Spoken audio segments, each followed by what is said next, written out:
성도 여러분 안녕하십니까? 2023년 6월 8일 목요 새벽 말씀 함께 나누겠습니다. 함께 나누실 하나님 말씀은 로마서 7장 1절에서 13절입니다. 본문은 성도와 율법의 관계에 대한 가르침이 소개되고 있습니다.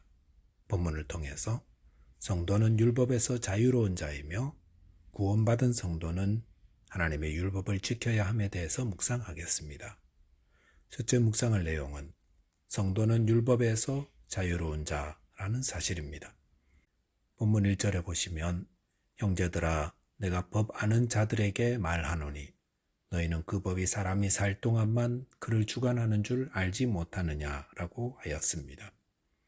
로마서 6장, 7장, 8장에서는 이신칭의, 즉 믿음으로 의롭게 된 자, 구원받은 자의 삶이 어떠해야 하는지를 말씀하고 있습니다. 그러면서 본문에서는 율법과 성도의 관계를 말씀합니다. 그런데 율법을 포함한 법이라는 것은 산 사람에게만 적용된다 했습니다. 그것은 너무도 지당한 말씀입니다. 살인죄를 지은 자가 죽고 나면 그 모든 사건이 종결됩니다. 그 말은 율법과의 관계는 우리가 그 율법 아래 있을 때에만 적용된다라는 말이기도 합니다. 본문 2절 3절에 보시면 남편 있는 여인이 그 남편 생전에는 법으로 그에게 매인바 되나 만일 그 남편이 죽으면 남편의 법에서 벗어나느니라. 그러므로 만일 그 남편 생전에 다른 남자에게 가면 음녀라. 그러나 만일 남편이 죽으면 그 법에서 자유롭게 되나니 다른 남자에게 갈지라도 음녀가 되지 아니하느니라 라고 하였습니다. 바울은 법이 살아있는 사람에게만 적용된다는 것을 부부의 법을 가지고 설명합니다. 결혼의 법 아래에 있는 부부는 배우자가 살아있을 때에는 다른 이성에게로 가면 죄를 짓는 것이 됩니다. 하지만 배우자가 죽고 나면 그렇지 않습니다. 본문 4절에 보시면 그러므로 내 형제들아 너희도 그리스도의 몸으로 말미암아 율법에 대하여 죽임을 당하였으니 이는 다르니 곧 죽은 자 가운데서 살아나신 이에게 가서 우리가 하나님을 위하여 열매를 맺게 하려 하심이라라고 하였습니다. 바울은 우리가 예수 그리스도를 믿음으로 율법에 대하여 죽임을 당했다 했습니다.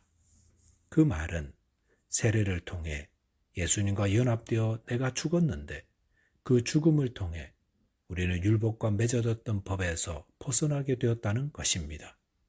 그러므로 그리스도와 연합되어 죽은 이후에는 다르니 즉 죽은 자 가운데서 다시 사신 이인 예수 그리스도를 신랑으로 삼아 하나님을 위하여 의의 열매를 맺는 자로 살게 되었다는 의미입니다.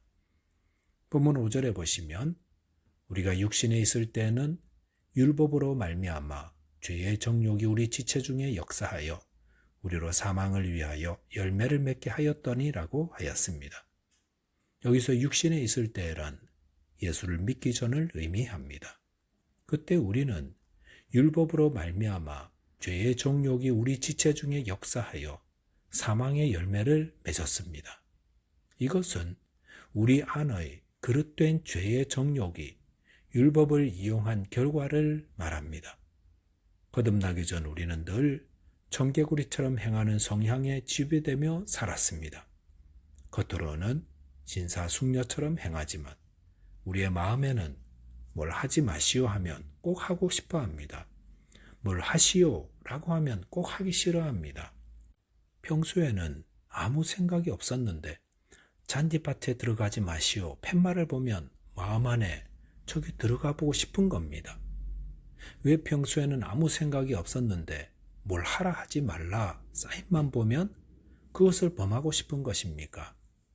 그것이 우리 안에 있는 죄의 정욕이라는 겁니다.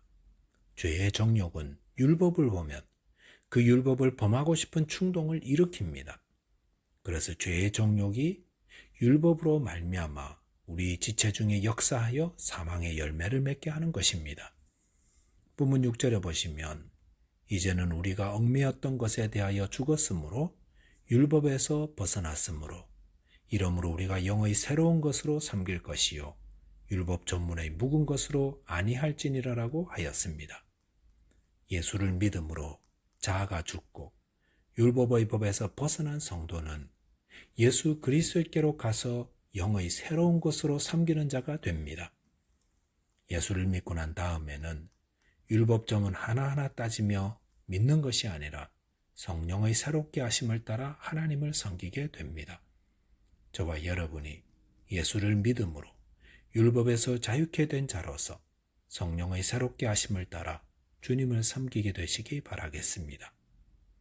둘째로 묵상할 내용은 구원받은 성도는 율법을 지킨다는 것입니다. 본문 7절에 보시면 그런즉 우리가 무슨 말을 하리요? 율법이 죄냐? 그럴 수 없느니라.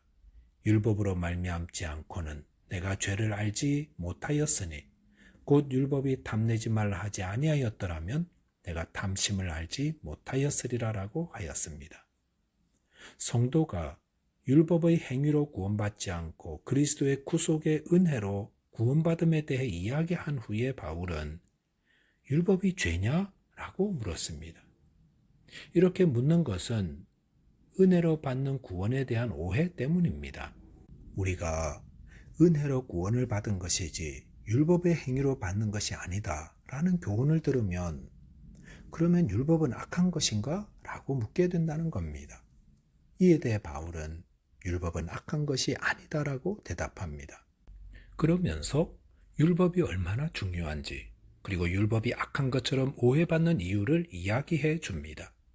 먼저 율법이 없었다면 우리는 죄를 알지 못한다 했습니다. 자신에게 죄가 있다는 사실을 아는 것이 얼마나 중요합니까? 자신에게 병이 있음을 알아야 치료를 받듯 자신에게 죄가 있음을 알아야 죄사함과 구원을 주시는 하나님의 은혜 앞에 나아갈 수 있기 때문입니다. 본문 8절에 보시면 그러나 죄가 기회를 타서 계명으로 말미암아 내 속에 온갖 탐심을 이루었나니 이는 율법이 없으면 죄가 죽은 것임이라라고 하였습니다. 이 말씀은 율법이 악한 것처럼 오해받는 이유를 말씀합니다. 그것은 죄 때문이라고 했습니다. 우리 안에 있는 죄는 늘 기회를 봅니다. 어떤 기회입니까? 율법과 계명에 올라타서 탐심을 이룰 기회를 봅니다. 즉 우리 안의 죄는 무엇을 하라 하지 말라라는 율법이 등장하면 그것을 꺾고 싶어하는 속성이 있습니다. 그래서 죄는 율법을 숙주로 삼아 우리를 죽이는 악한 바이러스와도 같습니다. 숙주가 없으면 바이러스는 힘을 쓰지 못합니다.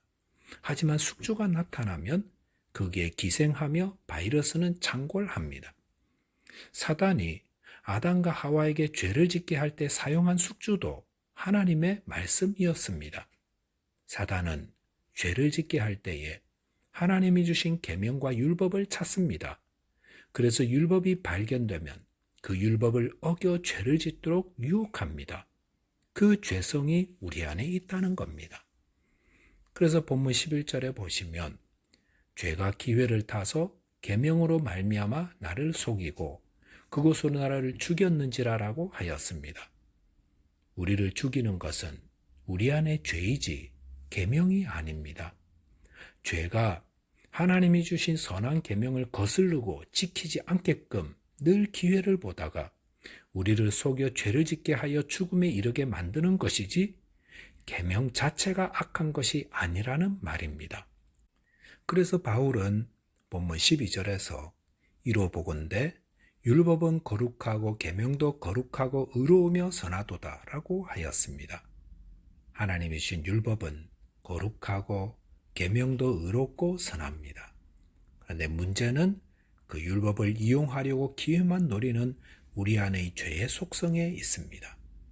본문 13절에 보시면 그런즉 선한 것이 내게 사망이 되었느냐? 그럴 수 없느니라. 오직 죄가 죄로 드러나기 위하여 선한 그것으로 율법이죠. 말미암아 나를 죽게 만들었으니 이는 계명으로 말미암아 죄로 심히 죄되게 하려 함이라라고 하였습니다. 율법은 선한 것이지만 우리 안에 있는 죄의 속성이 율법에 반항하게 만들어 자꾸 범죄하게 하므로 율법의 정죄를 받아 결국 사망에 이르게 만든 것입니다. 결국 우리가 사망에 이르게 된 것은 우리 안의 죄가 선한 율법을 이용하여 탐심을 이루게 한 결과이지 율법 자체 때문이 아닙니다. 그러므로 하나님의 은혜로 구원받은 자는 마땅히 감사한 마음으로 하나님의 백성이 어떻게 살아야 하는지 알려주는 율법을 행하는 자 되어야 합니다. 저와 여러분이 성도로서 살아야 할 바른 길을 성경을 통해 배우고 삶 전체가 하나님을 기쁘시게 하는 산제사로 드리는 자 되시기 바라겠습니다. 기도하겠습니다. 하나님 아버지, 율법을 주셔서 저희가 바르게 행할 것이 무엇인지를 또 죄가 무엇인지를 알려주심을 감사합니다. 하나님의 은혜로 구원받은 저희들 그 율법을 바르게 배우고 지키는 자 되게 도와 주옵소서. 예수 그리스도 이름으로 기도하옵나이다. 아멘. 오늘도 믿음 안에서 승리하는 하루 되시기 바라겠습니다. 감사합니다.